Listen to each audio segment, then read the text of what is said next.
Hey everybody, what's going on? Your host, LovelyCheesePizza here. Welcome to another edition of Sports Sunday, where we talk about sports life and everything in between those two things. And we're back playing some more NBA Hangtime. I took a couple of weeks off because Sundays have been kind of a hard day to be available for this. But we're back, so we're good. So let's see what we got here. I know that the undefeated dream is still alive, and that's the most important thing in the entire world, more than anything. So we're a little over halfway done. We're 17-0 with the best offense in the history of the world at 81 points a game, which would easily be the worst offense in like the history of the NBA, I think. God, imagine only... Well, I mean, I guess that would basically be like watching the Toronto and Milwaukee series that just happened, because those games were... Either I didn't watch any of them, but they were either considered like the most defensively sound games ever, or the most horrifically terrible offensive games ever. Really, however you want to put it. So I just didn't watch them. I don't really have like any stake in either of those teams, so I just had no interest in watching them. But you know, shouts to Toronto for winning. I was actually really wanting Milwaukee to win that. I feel bad for those guys, man. It just to not win for such a long time, it really has to be a bummer. Oh, here we go. Get in there. Oh, shit. Damn, Dikembe, though? Super down with Dikembe being in this game. That would be so awesome, and I'm almost positive they didn't program this, even though they should have. Is if he blocks a shot, how does he not do the finger wag for it? You know, at least if it's just like a couple of seconds or so. Oh yeah, really? You stole the ball from a guy who's on fire. Come on, come on, come on! Give me the thing. All right, this makes me happy. Oh, Dikembe, you dog. You're gonna dunk on a guy who's on fire, huh? I would hope in that situation he would also give me the finger wag. But he didn't. Seriously? Come on. God, I'm getting screwed over by all sorts of little janky things right now. Was that Steve Smith? That couldn't have been Steve Smith. I'm pretty sure Steve Smith is on this team. That was also a terrible shot. Huh. Oh no, I'm not about to let you guys get on fire. Also, by the way, since we're on the topic of basketball, super pumped that Utah beat the Clippers. I thought, you know, maybe there's a shot, but when the Clippers are healthy, they're generally pretty good. But I actually saw a stat today that was really, it was surprising, but at the same time it wasn't. What the hell was that? Okay, well they're on an 11-2 run right now. No, nothing out of the ordinary there. There we go. But yeah, I saw a stat that the Clippers in their last 5 seasons of going to the playoffs, they have lost the series that they ultimately lost in. They had a lead in every one of those series, and they just totally can't seem to win. It's also a fact that A, they can't close out a series, and B, they are totally incapable of having a healthy playoffs. I'm pretty sure they've had at least one or more injuries in every single one of those playoff series, whether it's Blake Griffin, who gets hurt like every 2 weeks or something, or Chris Paul got hurt, I think it was last year in the Portland series. He got hurt, I believe, like a couple years ago in like the Memphis series. There's always somebody for that team that gets hurt, and so there's a possibility. I might not be totally out of here by saying it, but I think we may have seen the last of that Clippers team. I think they might end up blowing the whole thing up, because whatever they're doing, it's a nice little novel thing for the regular season, but they can't get it done, and they spent a good chunk of money putting that team together. So I don't know. Dude, come on. I just watched Dikembe Mutombo shoot a 3-pointer and make it. I know this is a video game, but even in video game logic, that's pretty ridiculous. That's like the time that Shaq made one of those in a in the All-Star game. Come on, come on, come on. There we go. Nice. Okay, at least we're picking it up a little bit here. This definitely did not start out great. Oh, look at that. That's what I'm super down with. So, also, another random thing. I saw that they released the betting lines for the second round of the playoffs, and I mean the Jazz are going to be playing against the Jazz are playing against the Warriors, so obviously we know who's going to win that, and Vegas totally said the same thing, because the betting line for that series, like most of the other series are like, you know, one team's, you know, plus a couple hundred. I think the Cavs over the Raptors is like I think they're like minus 270, which is a fairly even deal. But they're calling the Warriors and the Jazz such a wildly unbalanced series that the plus minus for that is literally 4,000. It's minus 4,000 for the for Golden State, which if you don't know what like the Vegas lines mean for that, that literally means that Golden State is favored by so much that you would have to spend $4,000 to win $100. On the other side of that, oh my god, that was an air ball.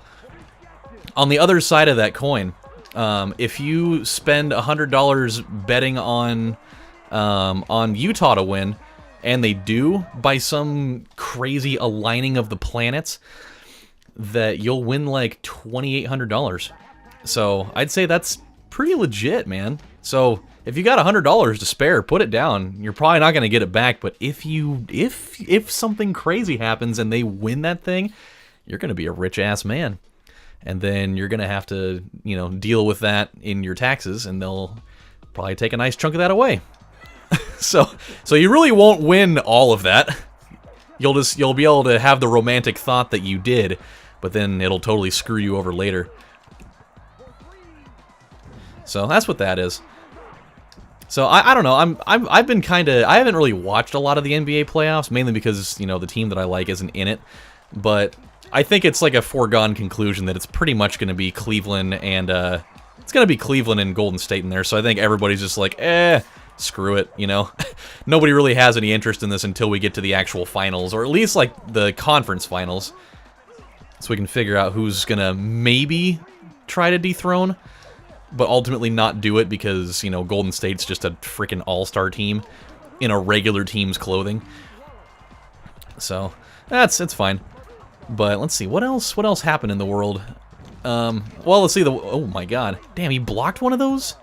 That's very rare for them to block my little putback layups. Let's see, White Sox won 6 games in a row before finally losing one, which is crazy that they're actually sitting with a winning record. I would have thought there's no way in hell that was going to happen, but they are proving me wrong for now until the ship ultimately comes crashing down hilariously and horribly about a quarter of the way through the season, where I will start crying bitter and hilarious tears forevermore. Oh no. Oh god, man, we had a nice sizable lead there for a while, but you know this game and their terrible case of rubber banding, because they can't allow you to get away with one. Come on, attaboy. Just gotta hold them off. This is not a very high scoring game, so you know that whole offensive ranking number may not last forever. We might be lucky to maybe get to 70 at this rate. Because I can't ever get a damn shot off. God, these guys. They are savages. Oh, God. Okay. Oh, dude. Okay, this is going to be like a weird politics thing, but I have to mention it just because it's totally stupid and really funny at the same time. Oh, come on. Oh, come on. Get in there. Attaboy. Sick. So, I read this thing on Twitter today, and the fact that anybody legitimately thinks that this is a real thing is quite possibly the stupidest thing I've ever heard. So I don't even remember what the website was, but they said it showed a picture of 2 people standing at a podium, and they were doing like the 3 goggles thing, you know, that basketball players do when they make a 3-pointer. They'll do the little 3 symbol or whatever while they're running down the court and doing that whole thing. And or like, you know, when James Harden used to make threes and he'd do the whole thing where he'd, you know, drag his, you know, he'd put the 3 sign up and he'd kind of like drag it across the floor or whatever. That whole thing. And, you know, that's just what it is. Like, that's a common thing for basketball players to do when they make a 3. Apparently, according to somebody, apparently doing that symbol is a symbol of white supremacy. That's literally a thing that people on this planet actually think. And it's really, really funny and stupid. It's like, if you really think that that particular symbol is a white supremacy thing, huh? When, seriously, the overwhelming majority of the people that do it aren't even white. How do you even come to that conclusion anywhere in your brain? It's really funny. I mean, I know it's something on the internet and you can't always take those kinds of things seriously, but I think that it actually came from, like, a quote-unquote reputable source. Like a place, you know, like one of the larger news syndicates, so you would think. But, you know, you never really know who to believe in things anymore. Oh, come on. Huh? With a hand in his face and he still drains it anyways. They are going to try to make this thing interesting. But I won't let them. I'm going to put them away, damn it. Huh? Oh, I thought I had him. I thought I had him.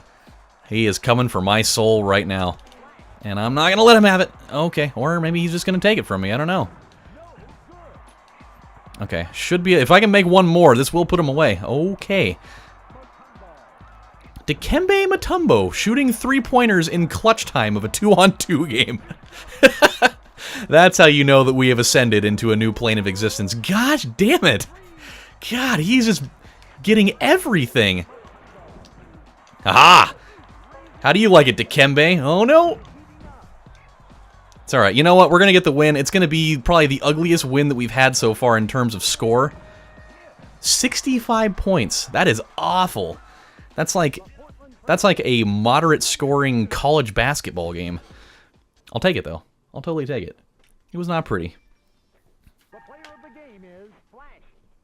Well, yeah. God, I shot 38 and 34%. That is disgusting. I usually shoot way better than that. But that's fine. I had 24 steals and 10 blocks. I had 7 more blocks than a guy that's at least like 7 inches taller than me. Oh, jeez. Okay, here we go. We got trivia time. What NBA player was selected with the 2nd overall pick in the 95 draft? Oh, God. I don't think it was Joe Smith because I don't know who that is.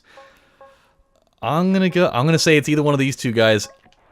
Ah, damn it. I could be wrong. I want to say I don't think Sheed went that high in the draft. Maybe it was it may have been Antonio McDyess. Who knows?